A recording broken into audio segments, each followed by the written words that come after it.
Hey everybody, I'm just going to start. I know people are busy and not able to make it. So just to stay on time, I'm just going to begin. Welcome to our July um, meeting. And first, before I forget, I want to say happy birthday to someone on the other side of the globe in Australia. I know 717 is her birthday. So I just wanted to say happy birthday. I won't mention her name because I don't have permission to. But she knows who she is. She's kind of numerologically like Samantha in a way. Sammy's a 7-7 and she's a 7-17. So these are really intense times.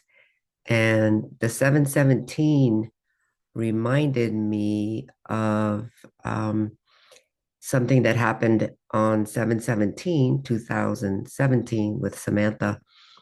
And I've mentioned it before. It's a significant day in a sense. We were driving and Samantha began really intense headbanging in the car, which she had never done before, banging her head into the window. And I remember having to pull over and excuse me, a lot of energy moving. But what I saw on that day was like this portal opening. So it was almost as if she was using her body to anchor this portal, and there were other autistics and people, others like around. I could see them kind of aiming this portal that was opening, and it looked like it was opening into the sixth harmonic universe, dark matter. Um, that's the way I saw it. And Katya, the dragon of dark matter, is the first time that I had seen that dragon in particular. So it marks 7 years, in a sense, since that happened, and now we're in this place since that event, and then everything that's transpired since then was kind of leading up to these next few years. So um, I know this year is significant. 2025 is significant. It sort of marks a completion, the nine next year. But I am amazed at not knowing what was happening, and this is where we are today. I don't know if I can really articulate where we are, but it's certainly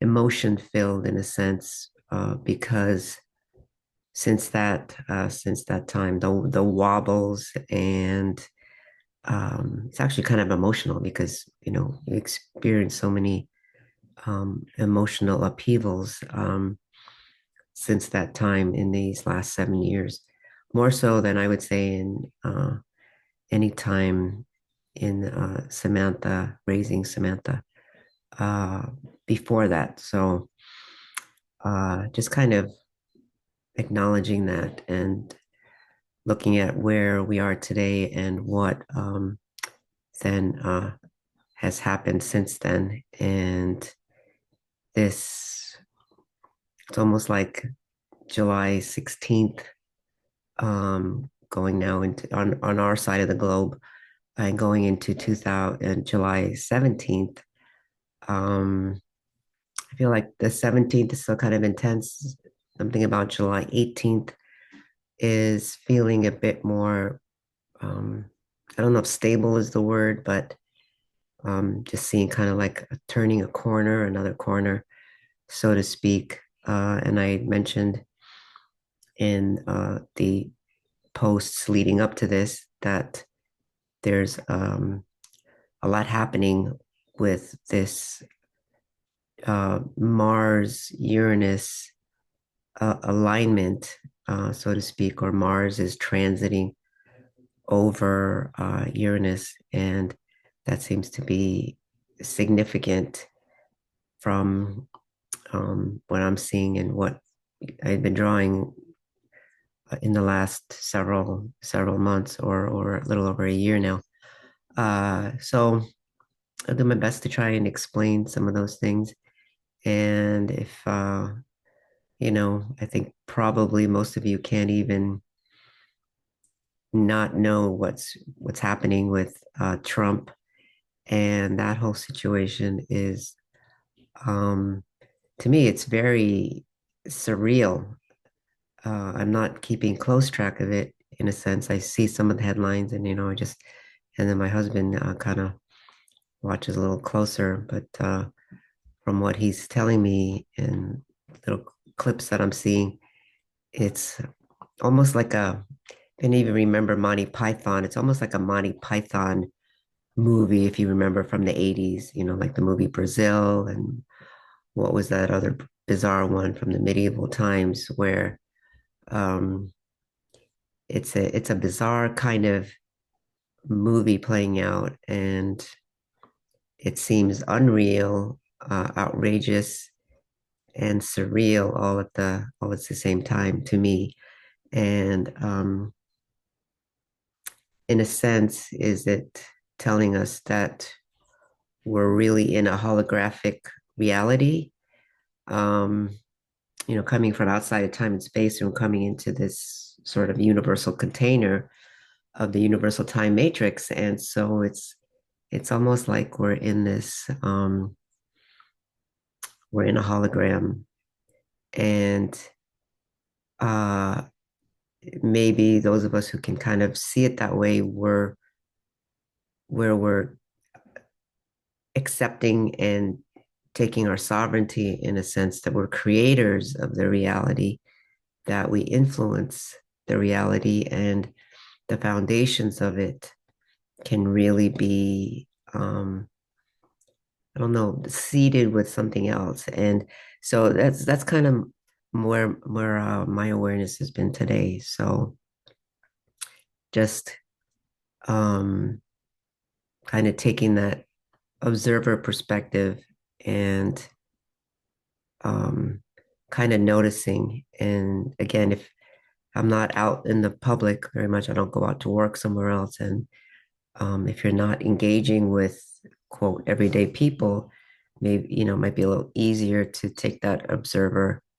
perspective. And I feel like some of us need to do that because then we're kind of stabilizing this the outrageous things that seem to be going on. And then some of these things I question about with AI, how much of these video clips, what's real, what's not real, how much is it to incite people? I mean, those kinds of things all kind of come into play, and we have to question and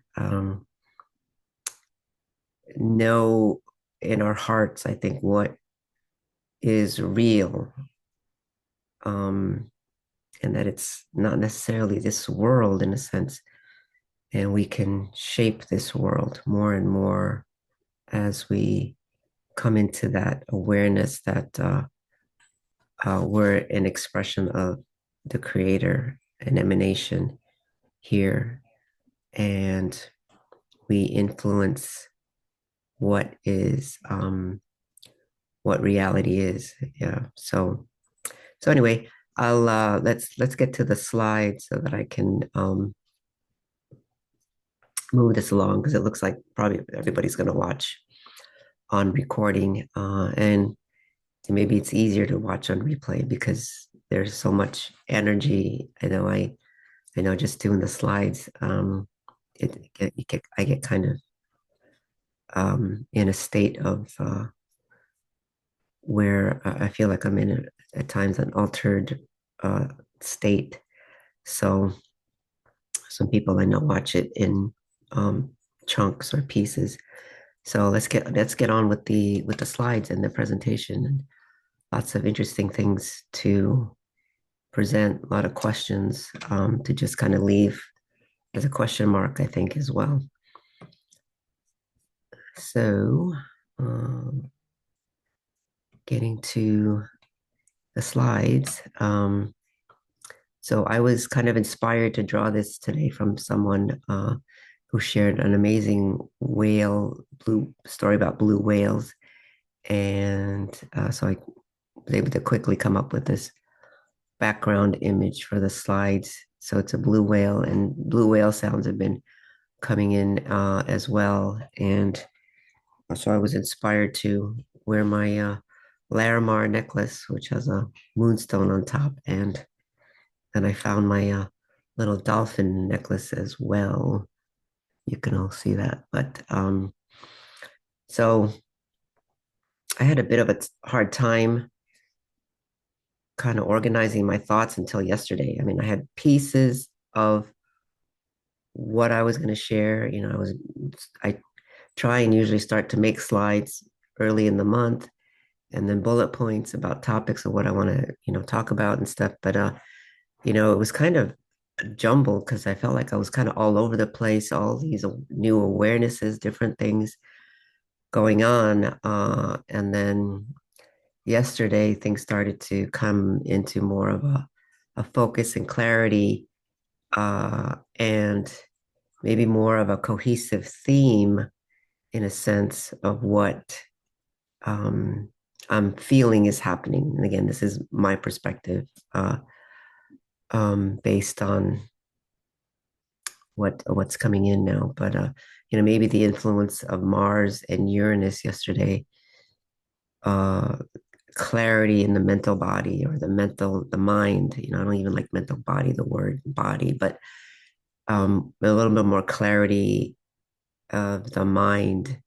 So this is what came up. Uh, yeah, so we won't be meeting until mid or late August. So just wanted to remind everybody again that 8/4/2024 is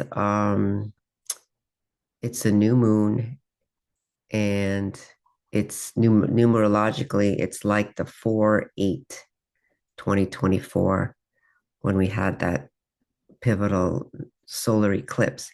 So, and solar eclipse is also then usually a new moon. And so 8/4/2024 is another new moon. But if you look at it as 8/4/8, it's also a palindrome, a reflection. So going forward and backward, it's an 8/4/8 either way you look at it. And it feels like to me it's going to be correcting, mirroring, reflections. So we've been living in a time and a period where what's mirrored to us can be manipulated. And so, things like the outside world telling us who we are, and even galactically or in interdimensional spaces where something else can be reflected to you. And so you're not quite sure what it is that you're seeing or who this being is, um, that kind of thing. So it feels like it's going to be a correction of mirrors, and more people than kind of reflecting on even their own actions, and how it's mirroring back to you what you're being told, your energy field, your what you say, those kinds of things where it's reflected back to you within ourselves. I feel like I'm having more of those moments anyway, like, oh, okay, I feel like I said this and maybe it came out in a tone that um, uh, did not really reflect the intention of what I was trying to say, or kind of noticing more of those little nuances. So I feel like this is going to be enhanced. And the Eternal Templar Cross is, I feel like that's going to facilitate this correction. So the general theme that's coming up to me yesterday was okay, we've been kind of talking about this healing of the Ra lineage, the fall of the Ra sons or a split that created kind of this chasm, a split where then the masculine principle, at least in this sector of the universe, let's say, became fallen and became distorted, and where it feels like it propagated the development of an aggressive masculine consciousness.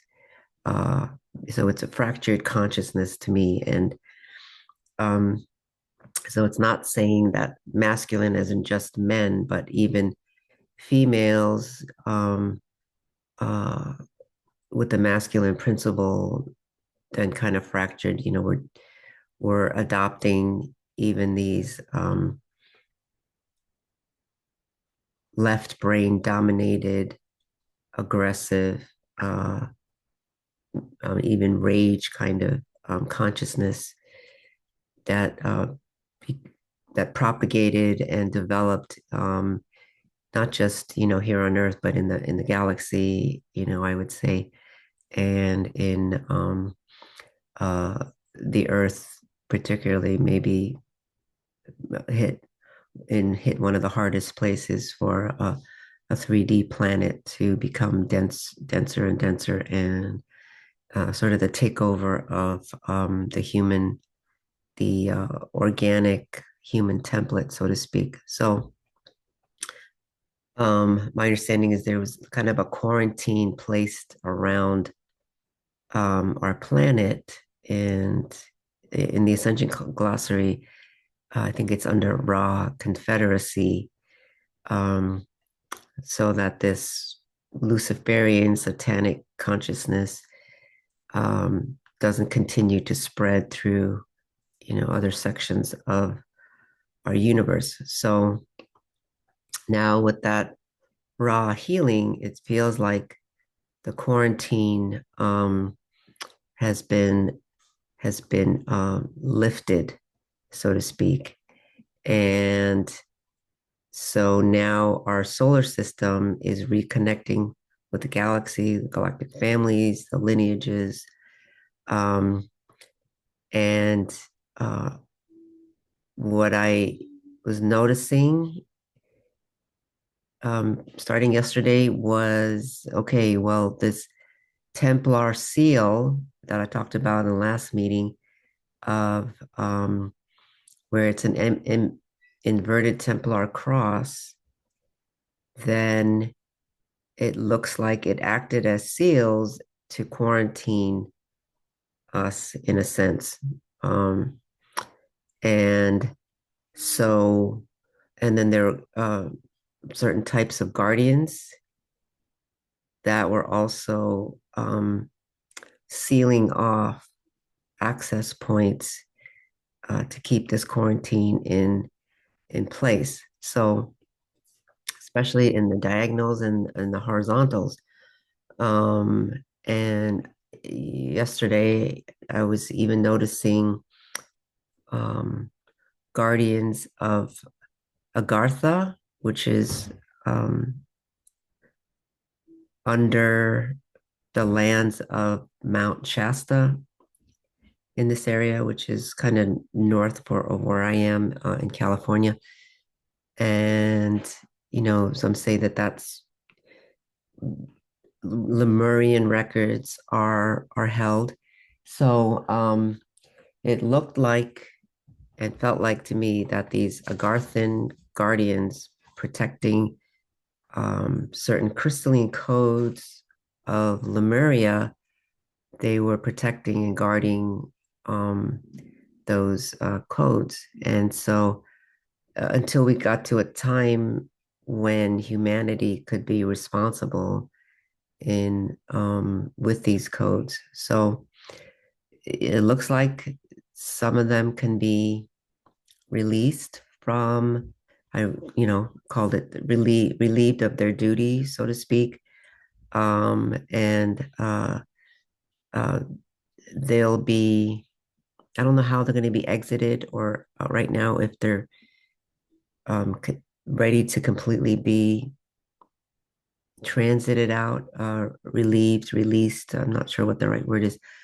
Maybe not completely, but it feels like we're getting to that point. So, I mean, and guardian is a very generic term in a sense. I mean, what do we mean by guardians? I mean, I know there's several people that work with the guardians. They just call them guardians, and it's a very large group of made up of various kinds of beings from the founders, multidimensional, interdimensional. I mean, so who are all of these, guardians? I can't completely say. Are some of them demon seated? I mean, I feel like, some of them might be, demon seated. Um, but there are a few people or several people that you hear that they work with the guardians, and again, it's such a generic term. Um, and I'm not looking at everybody to see what guardian group they're working with, or I mean, that's just not. I don't have time for that. I've got enough other things to do. But certainly, it feels like there are some guardians that can also be relieved now and open these access points. And some of us maybe guardians is as interdimensional beings or part of the founder races. And so some of our interdimensional aspects may be a guardian. Um, so I just want to say that kind of generically, in a sense, but it does feel like they can be released. And I was working with someone on Saturday, and um, we were working with a guardian that could be released, and the nine omniversal beings came through. I was toning, and Sammy was agitated because she could feel the blockage of an access point, and um, the omniversal beings came in. We were connecting to that eternal Christ consciousness flow, and then things opened up. So where did this guardian go? I feel like it's kind of being taken care of in a sense. And again, my feeling is that everything is being healed. Negative aliens, any of these beings that eventually could be in billions of years, I don't know, but um, everything is on a path to being healed because that's what closes out a cosmic creational cycle, so to speak. So everything's being closed out in that sense, and everything. I feel that, and I feel like there's a knowing that I feel within me, and maybe it's because being in Sam's energy too, and that it just feels like a knowing to me. So radical changes will continue, and abrupt awakenings and sudden changes in perspectives are going to start to take place. And I feel like the one of the reasons is because of the healing of this masculine principle, and uh, the healing of the mind, the pattern of left brain linear kinds of thinking that's mainly about the head, intellect, that kind of thing.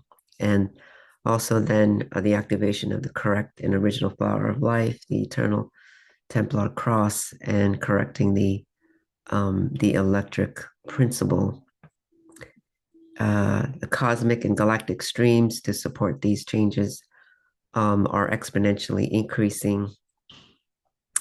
Procyon of Canis Minor, Betelgeuse in Orion. Betelgeuse is undergoing a supernova explosion, that they're still watching Monoceros, constellation Algol, and Perseus.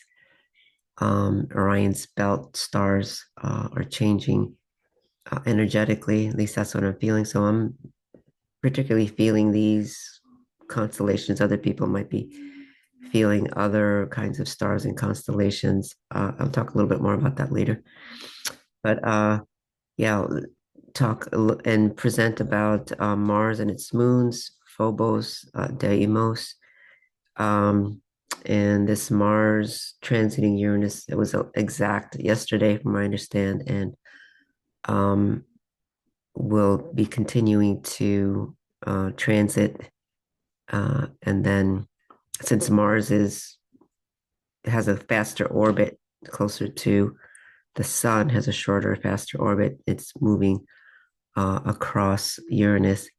So we're talking about the rainbow sylphs of Tara, and how I'm seeing that the healing of masculine thought patterns, and aligning to 5D thinking, more processing from the center of the brain instead of that left brain kind of thinking.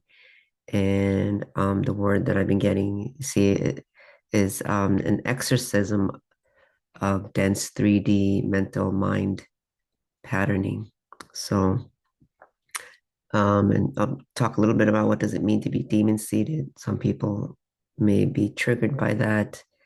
I'm feeling kind of more neutral about this as I go, because um, it's kind of it's what happened here, and now all these aspects of demon seeding is being exorcised. So, and a little bit more on the missing emerald tablets. I'm getting more clarity on what that image that I drawn. So, in the meditation, we're going to facilitate the exorcism of the mind and patterns with the rainbow sylphs of Tara. And everybody is going through this at different stages. So there may be people who are not experiencing this at all right now. And maybe that'll be next year, or, in a few months. So, and I think it might also depend on your natal chart and where um, Mars and Uranus fall on your natal chart. I think those are kind of influencing people as well. So, adjust the bone matrix and dissolve, dissipate, erase any fallen consciousness programming, even in the bones. So I'll talk about that as it relates to Mars as well. Adjust the individual I am presence through the healed energy of Mars in alignment with your birth imprint of your original soul mission here. And I'll explain that a bit more. So dissolve, dissipate, erase. This word erase has been coming up a lot, and it's to completely erase it from the physical, because if there's any traces left, we keep repeating that pattern, and it's more than even delete, because if you think about even deleting from your computer, right? And other people have made this mistake. They thought they deleted an email, but lo and behold, there's still pieces in that hard drive that they didn't realize was still there. So I think there's some forensic kinds of computer programmers that can find those kinds of things. So the erase is so that the remnants are gone. Like I said, because we keep repeating the pattern, because there's still pieces there. To activate the new tree of life based on the full emerald tablets and full flower of life. And we'll be calling upon blue whale sounds to assist. And we'll call forth the whales and dolphins to facilitate. I mean, they're already here. Blue whale is here with us today, and I was listening to blue whale sounds a lot today. Yeah, just because it was a bit intense in our household, and there were some behavior things going on. So anyway, so the portion of the emerald tablets that was missing that I was showing last month. And again, just in the last couple of days, getting more clarity on what, or the last few days on what this actually is. So um, it's actually second dimensional. So it's like a flat 2D image, just like, what we're seeing. Uh, and it centers at the sacral level, this part.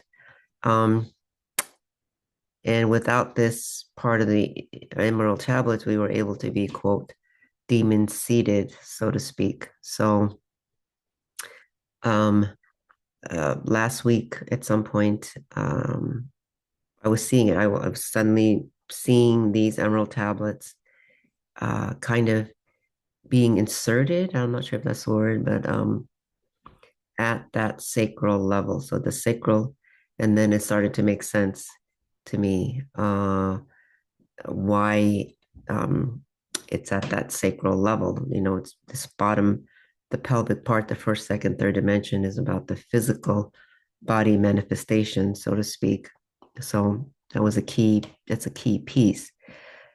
The sacral level is foundation of our physical body. So this is where we would also have sacred union of masculine and feminine in the physical body, anchored and experienced at that sacral level, so that the entire body is in a coherence.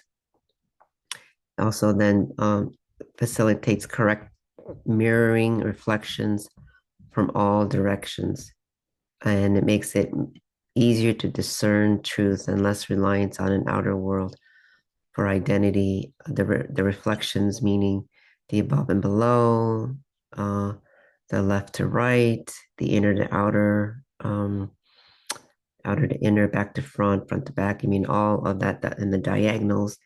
Um, this is what it means to have correct mirroring, being in wholeness and oneness with all proportions.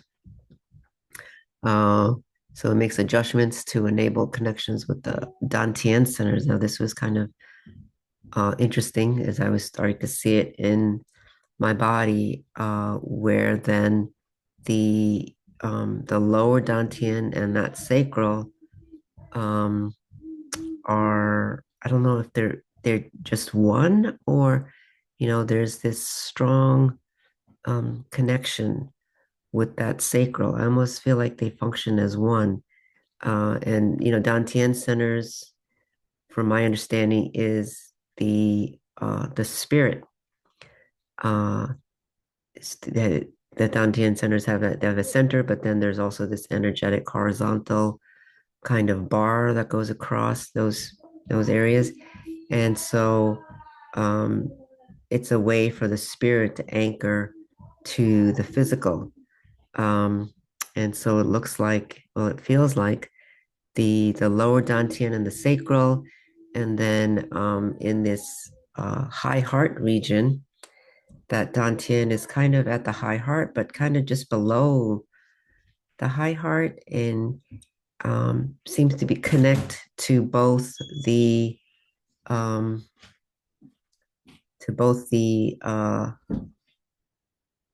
the heart, the fourth chakra, and that eighth chakra, the high heart. So I thought that was kind of interesting. And then at the about the third eye level, the that Dantian center then is also making a connection with our third eye. So I thought that was interesting as well. So Sammy's happy about that. She seems to be, and she's kind of like a litmus test for me. Excuse me. Yeah, a lot of energy moving. So, uh, through this digestive tract, as I'm talking about the lower dantian. So connects to third eye. And yeah, so like I said, Sammy is kind of like a litmus test. And so if she's happy, then I feel like okay, then I'm on target. Everything feels like it's flowing. If something's not flowing, then she's gonna tell you with her behavior. in a sense. So, and this is going to adjust our biofield. The resonance related to the full fruit of life. That full fruit of life, remember, those has like these 9 spheres, and that goes vertical, horizontal, and diagonal, it looks like. So our biofield, the basis of the biofield of the, because it's the physical body biofield, uh, it feels like the basis of the emanation is that sacral, kind of this flower of life kind of blossoming feeling that I'm getting, in the biofield that tells you then your energy field is radiating and it's healthy, and it also connects us with other life on the planet and communicates with our environment. Um, so all living beings on the earth. So I have a feeling there's a little bit more to these emerald tablets. This is kind of one of the bases. I feel like there's more coming um, with the emerald tablets, but this base is important for to adapt our physical vehicle with the changing energy and density of the earth. So the hexagon is kind of a 2D representative of the hypercube. Um, so this is, the hypercube. So a cube, it's the tesseract, the cube within the cube. Um, and this is an important reminder that uh, the addition of the 16th, 17th, and 18th dimensions, or the sixth harmonic universe, is this. It was represented by the hypercube. We're going beyond the cube, so reminding us that we're in. There is like a 3D body, but it's a higher vibrating 3D body, and so this is sort of grace in action, because we can't make that leap, even though we're accessing this fourth, fifth, and sixth dimension already, and it's on level with this new um, first, second, and third dimension. We probably wouldn't be able to make the adjustment to just being a 5D body without repercussions to our physical body. So uh, this is a way for us to make this transition. So this is, it looks like a hexagon on a flat 2D surface, but that's what we're referring to with those hexagons. That's part of the missing emerald tablets that I drew. And the hexagon has, in its inverted use, has been used for sort of satanic reasons. So I was shown that hexes, the name hexes, comes from um, the fact that they use hexagons, that shape, to hold a curse in place. So energetically, that's what holds it in place. So just an FYI, but um, it's not quote good or bad as just a 2D representative shape anyway. But okay, so what does it mean to be demon seated exactly? And again, I know some people might be triggered by that. It doesn't, I think a few years ago, even I would have felt triggered by it or scared of that kind of term. Where is it in my body? You want to get it out of me. Or the ideas of attachments and those kinds of things. Um, But now I've kind of come to see there's a process to this. There's a reason for it, in a sense. So our DNA was tampered with, so we'd forget we're emanations of source. Um, so an example is we have junk DNA that's been kind of split off and not used in the body. So we're cut down in a sense. So we only use 10%, the example is we only use 10% of our brain capacity. We age and we die and we operate on reversals and inversions to keep the body dense. And the DNA is embedded with intentions that were dirty and sinners. So, so part of the agenda, so that we function on on a flower of life that's been distorted and cut, and made it difficult to completely clear out our emotions and thought patterns that then cause, quote, disease. Uh, we can't ever heal in a sense, or you heal up to a certain point, but then we have to keep doing things to keep healing, so to speak. So there's a lot of energy right now in my brainstem. So I'm going to take a moment. And if all of you want to take a moment, take a deep breath. I'm really feeling this blue whale here. Um, I'm getting a lot of practice drawing whales. I'm working on a gray whale right now and the sperm whale still, beluga whales, and it's kind of fun. I'm getting good at getting better at drawing water and ocean. Anyway, yeah, let me take a moment here.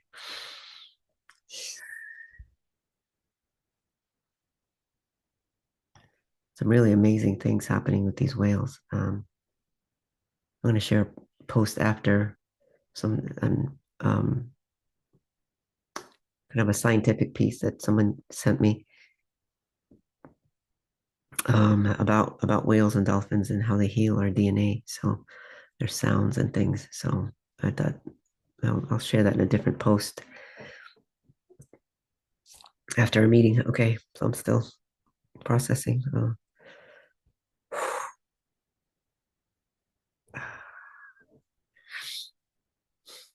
Take a moment to anchor the central vertical channel to the pelvic floor, feeling these Dantian centers that I just talked about.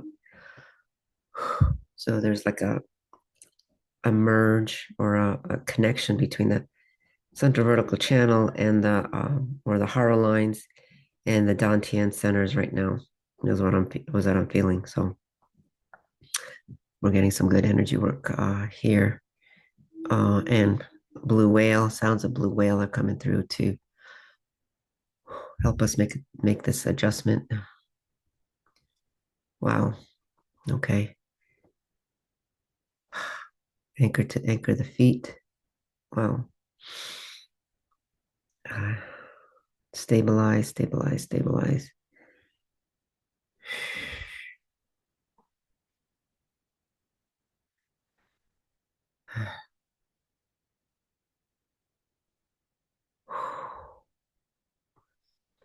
Why, why,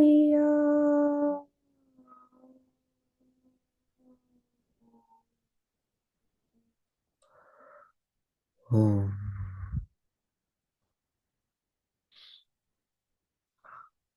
okay. I think I continue now. Woo, okay. So it means the sounds and harmonics from which our body matter manifests have been off key, the wrong notes. So sound has always played a role. Sound comes before the light. We have a sound body, remember, from dark matter. So in this system of reversals and inversions that we've been in, um, uh, the dark matter body was also then manipulated, and then so the sound tones have been off key in a sense. And I say that more and more with neutrality, like nobody did anything to me. I was part of I meaning the spirit aspect of myself as an emanation of source, the creator. I played a role in this. I allowed it to happen.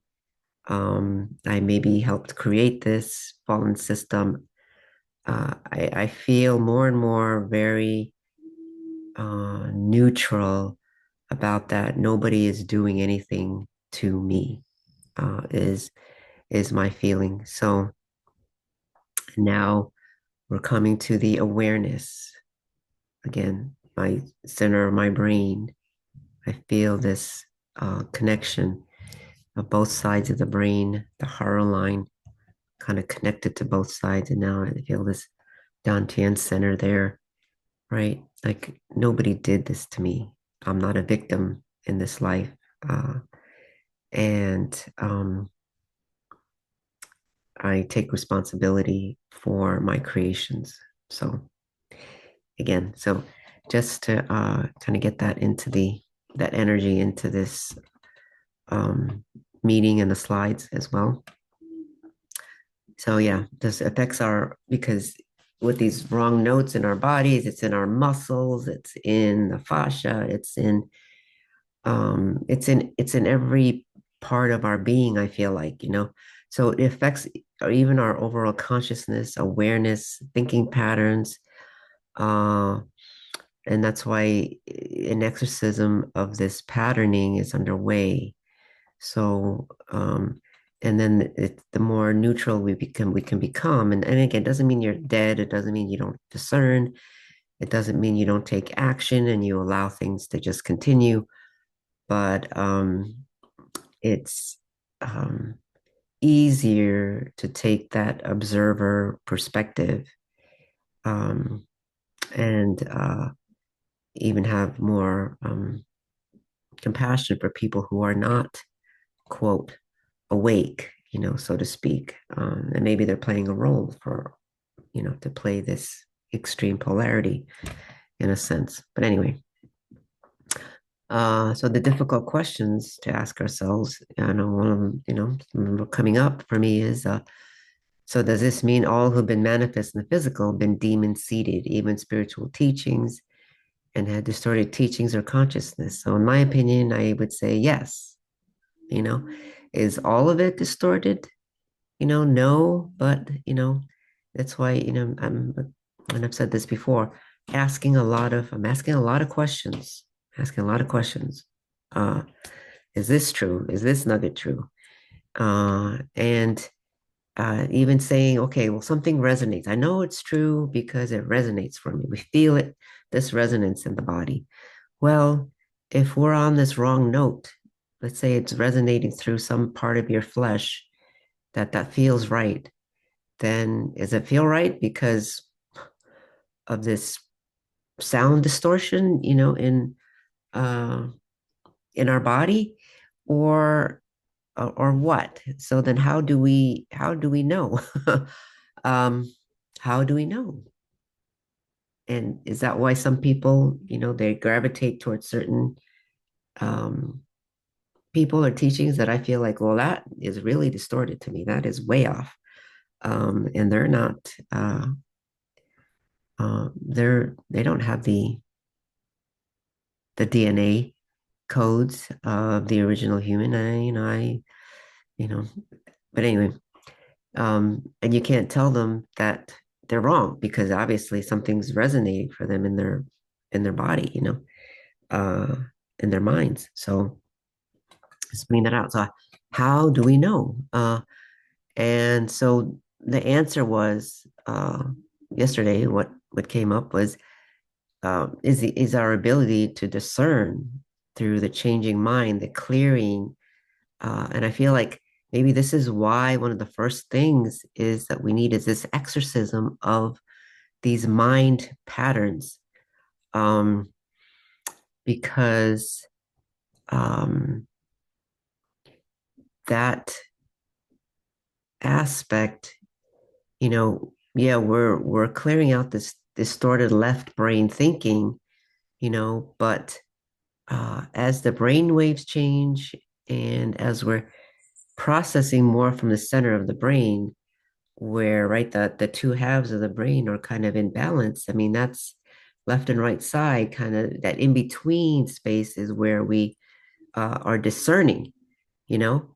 Um, and so as the tri wave of the Spirit of Christ is then weaving into our body matter, and we can uh, be in this state of neutrality, um, and take on that observer perspective, then it becomes easier to discern, right? So it's not like we're giving up the mind, or our brains. There's a reason for it, and it has a very important function in walking around on this planet in a human body. Um, but we have to be able to discern.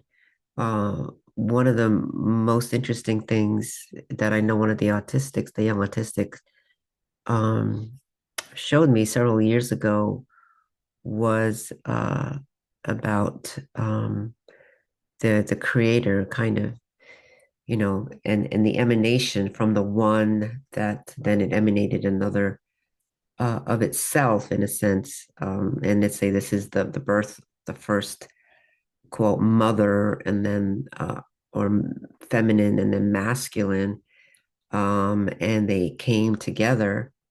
Uh, but one of the important things aspects about that was that when that happened, it there was a different awareness. They could see each other, and so that facilitated a different awareness of itself that it had never seen before. And so when the two came together, the two is prime creator. Uh, and so and those are like the two eyes, right? Our eyes, the awareness, representing our eyes. And then when they birthed the third, that is the Christ consciousness, the Trinity. So, uh, and then so the three, that triangle uh, of the Trinity, the first um, stable geometry to create with geometries in a whole new way. And so this kind of the birth of this universe is based on that three, and this is why the geomantic codes birthed in that Trinity. So, and that's why this universe is based on Christ consciousness. But anyway, um, so we need this level of being able to discern, and it's almost like then the above and the below, right? The above part seeing the below, the body, and saying, okay, this resonates. Your body feels like, okay, this resonates, but the mind, mind going, okay, are you sure? Let's check in, let's check this out a little bit more, and see what comes forward. So we're not leaving the mind behind, but we have to come into unity with Christ consciousness with the mind as well. But anyway, I can go on and on for hours and hours, as you could say. All right, so establishing the undistorted sacred masculine. Okay, so Mars has been known as the god of war, and its moons Phobos and Deimos, named in association with war. So Phobos means fear, and Deimos is Greek for terror or dread, as in these emotional states before going into battle or in the midst of war. And I thought, what a horrible names to give to two satellites. I was like, that's awful. But anyway, um, so I drew some very pretty images of Phobos and Deimos to heal that energy. So um, it's all been about war and conquering the um, sort of the disconnected masculine from its feminine counterpart in a sense. And this is what happens. And it distorts the feminine as well. So it's not just about, again, males or men, but it's all of us. So Mars, this is Mars, and I think I've shared this image before in the past. So this was the image of Mars that I drew last year.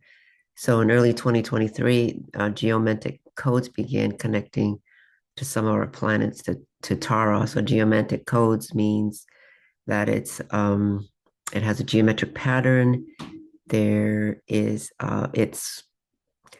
um, earth-based or matter-based in a sense. It's mathematical. Uh, it is numbers. It's the only way I can describe it just to get those. So it's coded, and so it was like seeing it tying into Tara, and in that way, then uh, it began to connect with some of our planets and infuse energy, or began changing the energy of our planets even. So, so Mars was like stone divas coming through uh, and altering its energy field from within. Mars is also known during this latest epoch on Earth as the god of war, aggressive masculine energy. In astrology, from this free course that I took from Isaac Rodriguez, the themes of Mars is I am, I will, assertion, strength, and perseverance. So that sense of perseverance, I guess, is why then it became distorted for war when you really push that masculine aggressive energy. It's a form of extreme perseverance in the same sense. But the I am, it's associated with the first house, is my understanding. Um, and in landing in a body, so to speak, the spirit connecting to body, it's your I am presence with in the physical self. It's I am here. It's establishing your presence is on the earth, is my sense of what they mean by that in astrology. And again, I'm not an astrologist and I'm not a professional in that, but you kind of get that sense from the themes that astrology um, gives to Mars or interprets as Mars. Uranus, what was coming through was rainbow sylphs coming through Uranus. And the sylphs are the elemental spirits of air, which is the air is considered to be sort of the mental body. Uh, and there's also this feeling that the sylphs play a role in freeing up matter, freeing up our density in a sense. So again, according to sidereal astrology, Uranus is a higher octave of Mercury. Um, so Mercury is like the mental body, according to this astrology. And this is what a sidereal astrologer told me, because I said, when she did my natal chart, I said, I have an affinity for Uranus. And she said, well, Uranus is a higher octave, considered to be a higher octave of Mercury. So the themes of Uranus is aspirations, groups, friends, community, and humanitarianism, again, from that free course that I took. So, uh, so these are Mars's moons, and the energy when I drew them, this is what they were kind of coming through as to kind of to change the energy of even this energy of fear and terror or dread of Deimos. So really a beautiful energy that's changing the energy of those two moons. And I was wondering why they called it Deimos, and when I started looking it up, I realized and felt like this is awful. Anyway, uh, so Mars transits Uranus. This is a screenshot from my Stellarium app a few days ago, but as you can see, they're very, very close. And so Mars is transiting Uranus. The Mars Uranus from the astrology book that I mentioned, keywords for astrology. Oop, can you see it? No, I can't because of my background. Um, His theme is fight for freedom, the archetype, the rebel, and the revolutionary. The shadow is the modern warrior and the anonymous spirit of technology. My question, based on what I had drawn, was how will the higher octave of rainbow sylphs of Uranus affect the consciousness during this transit, meaning the consciousness of um, Mars and the consciousness on the planet. So this uh, transit, Mars and Uranus are in Taurus, I believe, and Jupiter is also in Taurus, but like way over here somewhere else. So uh, Taurus being, the bull, very, what do you call it? Very strong earth sign, right? I think the strongest of the earth sign. So it's almost this sense of whatever this Mars Uranus transit is doing, it's like clunk. It's landing here like a thud uh, on the planet is the feeling, of it being in Taurus. So, and again, this is kind of a trigger. So, what will the lasting effect be from this going forward? And Mars is going to be, Uranus is moves slower, Mars moves faster, so the Mars will continue, I believe, to be transiting through Taurus, and the Pleiades is also here somewhere. So the Pleiades is in Taurus. Pleiades is transmitting energy as well, adding its energy. So unexpected behavior and sudden perspective changes anticipated going forward. Again, a very strange,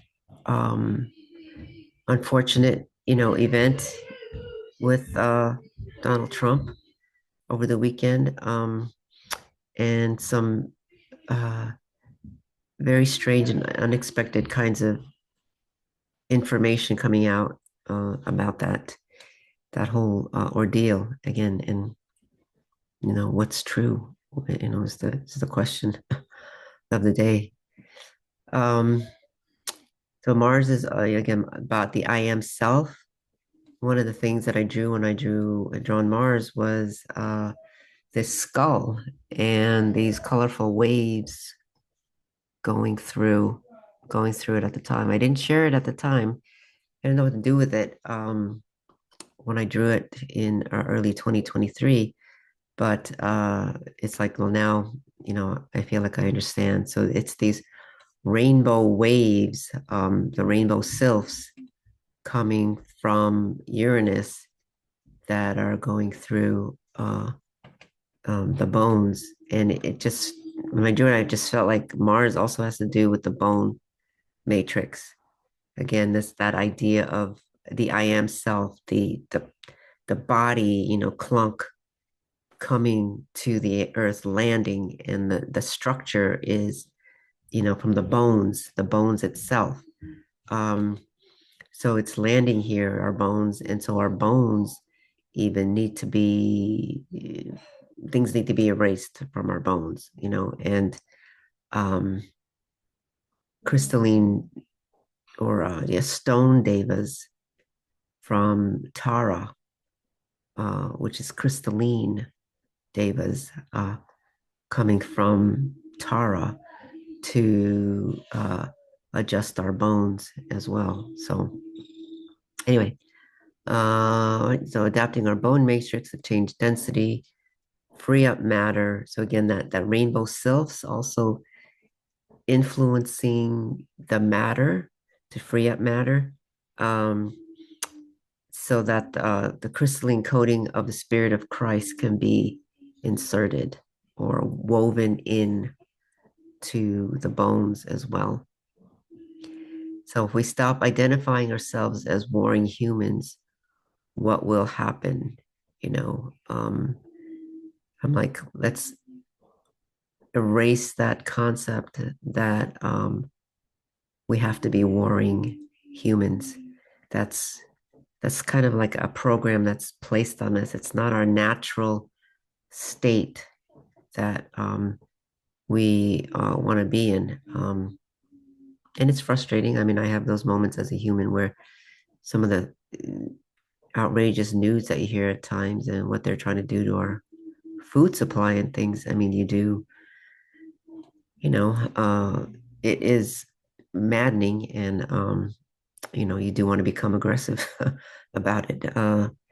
But again, how will things change? Unexpected kinds of reactions, unexpected perspective changes, and those who don't won't.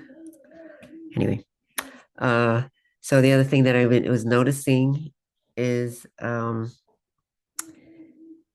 the pyramids activating. So Samantha had said earlier this year that the entire Giza region, which includes the three pyramids of Giza and the Sphinx, that whole region was supposed to be the Temple of Ra, and the Sphinx sort of being the feminine body, right? The magnetic aspect of the female, kind of drawing these raw codes down into her body, and it's also underground, from what I understand.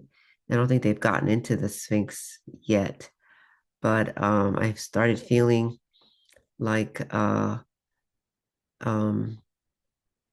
Menkare's pyramid was starting to activate last Friday, and so these are the names of the pharaohs that built the pyramids. So the first one was by Khufu, and then the second one by his second son Khafre, and the third one was Khafre's son Menkare. And according to Samantha, they were being guided by Mehit, the who's supposed to be the head of the Sphinx, is this lioness Mehit, and she was to embody the Ra codes for the healing of Ra on the planet. So if that's true, then um, I think we'll be feeling more of these coming, activating here. I don't know, the next several weeks. So we'll see how this goes, and this information of aligning to the the three wing stars of Cygnus comes from Andrew Collins's information, and that it's really aligned to Cygnus and not Orion's belt. I have a little bit more to say about that in another slide here coming up. So we're also getting these transmissions from Procyon, Canis Major, and this is a screenshot from the web search. So Procyon is the brightest star in Canis Minor, and Sirius Canis Major. They call this the winter triangle, only because it's visible in the northern hemisphere. during the winter months um, in the northern hemisphere. But this is kind of how they're organized. So this would be Orion over here. Orion is over here. Rigel, Betelgeuse is kind of like the right shoulder of the hunter uh, of Orion. So this is the alignment, and so Betelgeuse is undergoing a supernova explosion. Um, and so I thought maybe with Betelgeuse was completely gone, and so it was enhancing this transmission now. But I'm wondering is how is this affecting its neighboring constellations?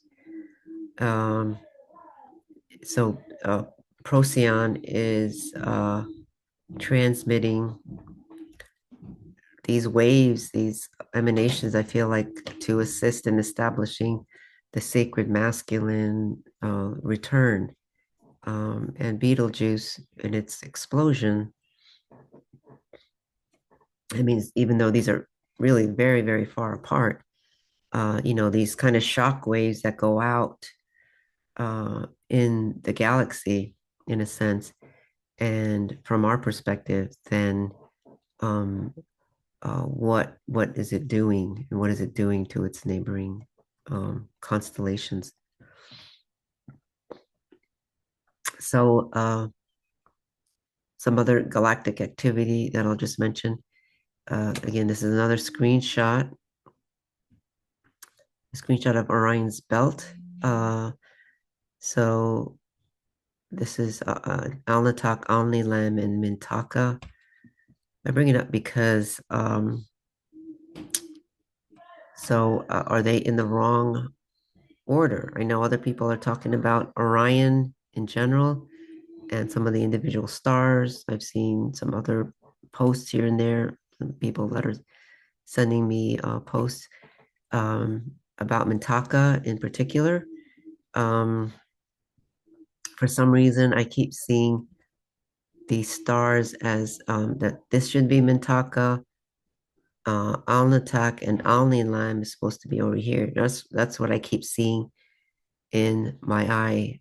Is it am I seeing a reflection? But even a reflection wouldn't put that in this order. This would put Alnitak out here. So I'm wondering if they're misnamed and that caused confusion about what they actually are holding. Um, I'm not sure right now, but anyway, what I'm seeing is there's a book from Alnitak that's over here, emerging, and I'm not sure what the book exactly contains right now. And then the Alnilam, I'm seeing it as the Book of Enoch. Now, I'm not really familiar with the Book of Enoch. I just read a little bit about it on the web, but it feels like some kind of corrected history, galactic history is going to come forward. I know more people are looking at this. I just want to mention this because I know a couple of months ago I was talking a lot about um, Cygnus, Andrew Collins, and his book, and then it kind of faded out uh, about what exactly he was talking about and what was the significance of Cygnus. So I got this other book by his name is Dr. Gregory Little, and so Andrew Collins is been studying Gobekli Tepe, and their alignments with Cygnus and uh, sort of the death journey about what happens according to the Gobekli Tepe alignments and the drawings on the stones and things. And then with Egypt, I mean, he feels like the Tep people from the Gobekli Tepe migrated to Egypt and the Egyptians, and they ceded the Egypt. That's kind of the general story. I haven't finished this book. I want to get back to it at some point. Uh, but then I came across Gregory Little. He wrote The Path of Souls, the Native American Death Journey, Cygnus, Orion, the Milky Way, giant skeletons in mounds, and the Smithsonian. So he's working closely with Gregory Little is working closely with Andrew Collins because they are noticing similarities from the Native Americans' death journey of the Path of Souls and Andrew Collins and how Cygnus is involved. So I'll make a separate post about this too, and I'll copy this page, but I'll just read this one section um, quickly if I can. So the Native American tradition and the mounds and other drawings that um, Dr. Little was finding, he's got around to like all these mounds in the U.S. Of Native Americans, burial sites, tall skeletons of tall humans found like 7 feet tall or over, and there are alignments that seem to point to Cygnus as well. Um, Similar story as like Göbekli Tepe in Turkey. Of when you die, you avoid the scorpion, meaning Scorpio, the constellation Scorpio, because you can get trapped by the spider or the scorpion, and then thrown into the underworld or put you back into this reincarnation cycle. So you have to go, you have to aim for just under Orion's belt, which is the Orion Nebula. And you have to go through there because that will take you on the path of that Milky Way part. It's like a stream. They call it like the stream or the river of the Milky Way, I think. And you travel up to Cygnus and then rejoin your ancestors. So that's kind of similar in the sense of my experience with that Lyran that I had when I teleported through Cygnus, one of the stars of Cygnus, Satyr, the middle one, and I came out and saw the cradle of Lyra, which is in the 10th, 11th, and 12th dimensions. So I felt like, oh, okay, so that's what they're talking about. So this is what he says. He said the hand constellation with the severed wrist formed by the three belt stars of Orion. That was interesting. During the winter months, the hand sank into the western horizon just before sunrise.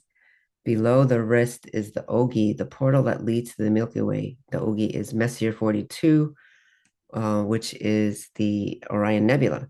The free soul had to make a leap to the hand just before it set in the morning.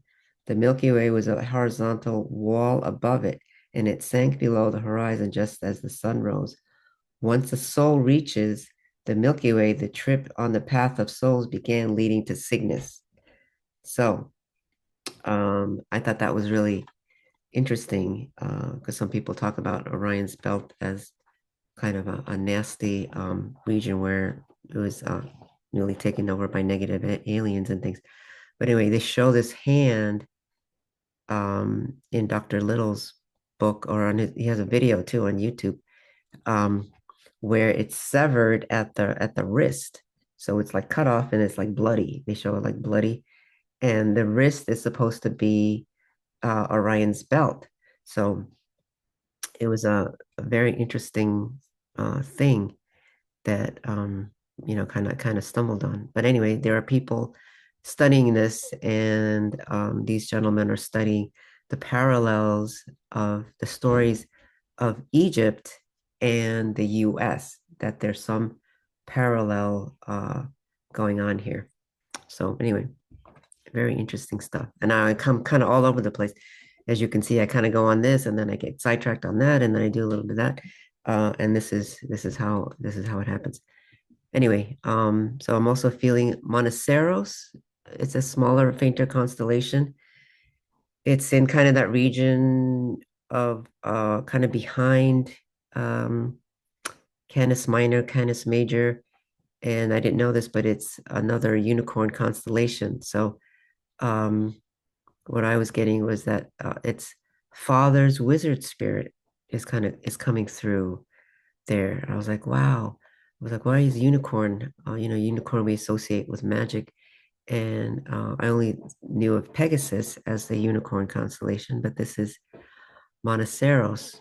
I was really, I was really fascinated by that when I came up.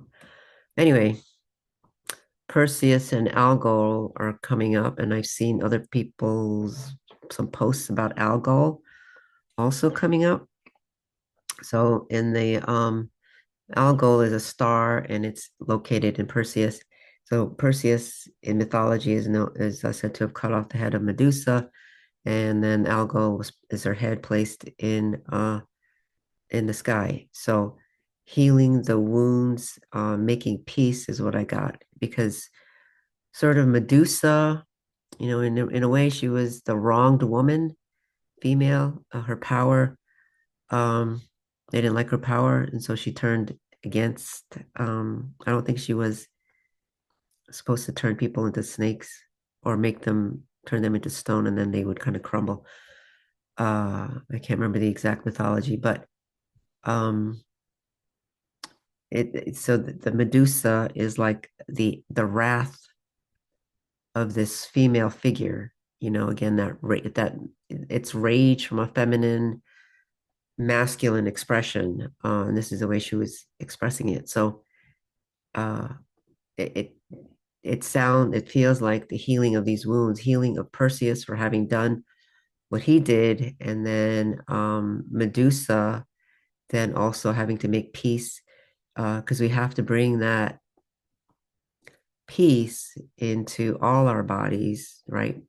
Male or female, about what's happened throughout history, so to speak. Okay. All right. I'm looking at the time. I can talk and talk and talk even by myself here. Well, my husband's watching, but yeah, I can go on and on. Anyway, I'm also going to be bringing in this rainbow sun, I just call it. And you can see it has this from the center, kind of this counterclockwise spin. Um, Depending on which way you look at it, but coming from the center, it has this counterclockwise spin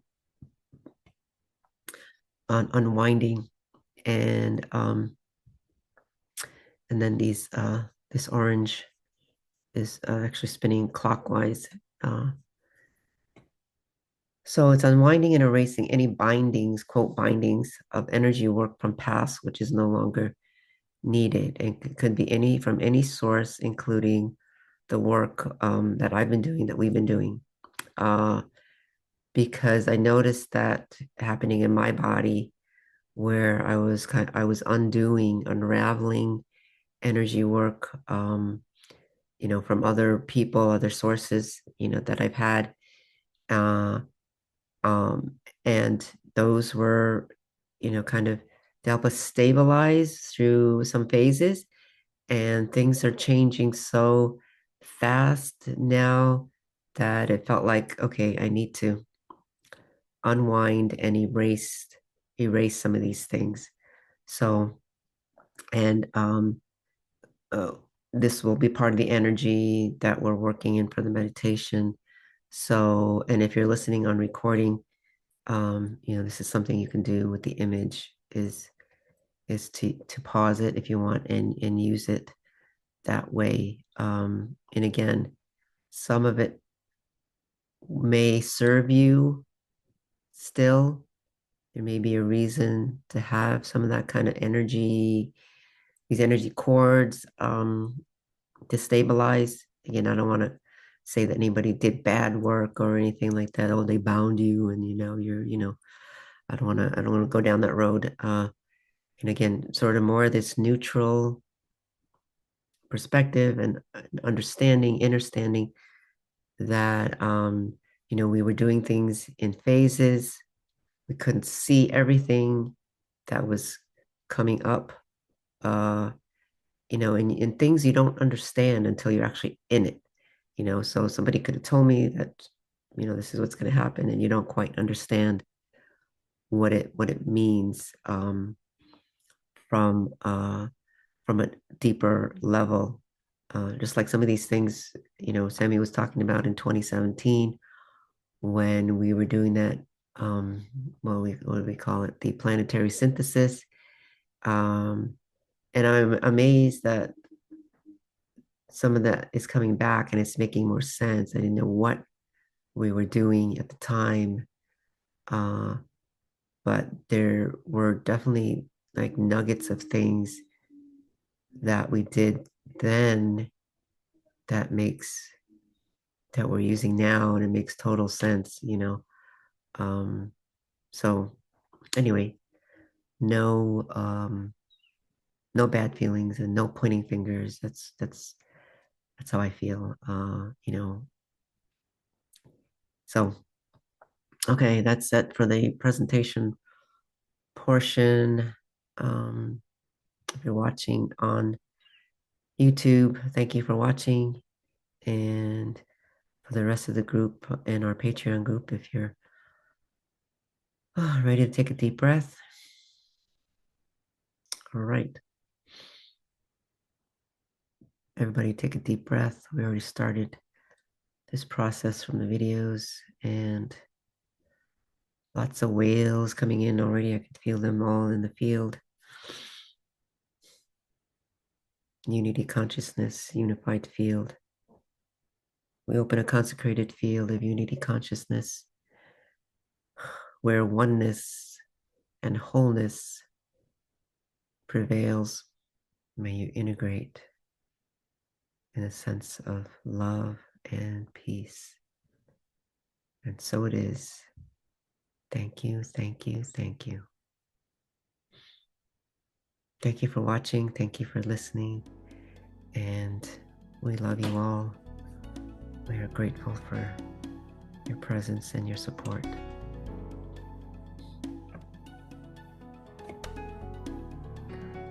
Love you guys.